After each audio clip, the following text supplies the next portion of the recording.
Fight against crime in Baltimore gets federal backup to the sum of $1.5 million. That money will help create and strengthen existing programs in the city. WJZ is live. Marcus Washington has more on what some community leaders are saying about the money. Well, Jessica, everyone is very excited about this assistance, but one man says that it's not about how much money you get, but it's how that money is utilized. It's a city facing 282 homicides this year, 7 within the past 5 days. Baltimore's crime is a personal reality for community activist Reverend Keith Bailey. There's a young man who sat on the step with me and was telling me about he wants to make a change in life. And then all 2 hours later, I looked at, he's gone. When you see things like that happen, that has to hurt.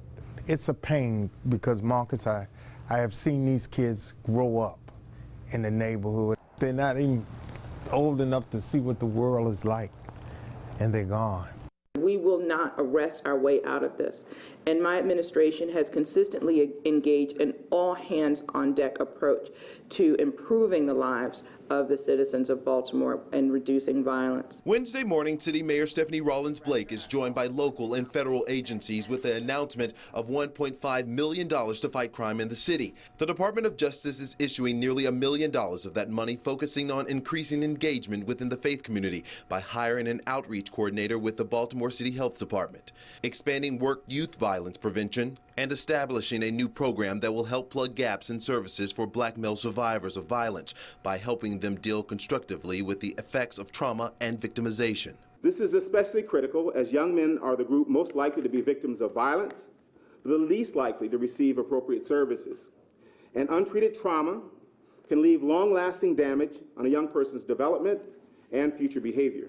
And when you hear $1.5 million to help cut the violence out of our city, do you think that's enough money? So it has to be budgeted, right? Whatever program is to help. And that's what really I'm serious worried about, on how it's going to be budgeted and how it's going to be given out. And some of that money will go towards expanding the Safe Streets program, and they actually help mediate conflicts to prevent gun violence. Reporting live tonight in Baltimore, I'm Marcus Washington, WJZ Eyewitness News. Okay, Marcus, thank you. Department of Health and Human Services also received $175,000 specifically for the Sandtown Winchester neighborhood.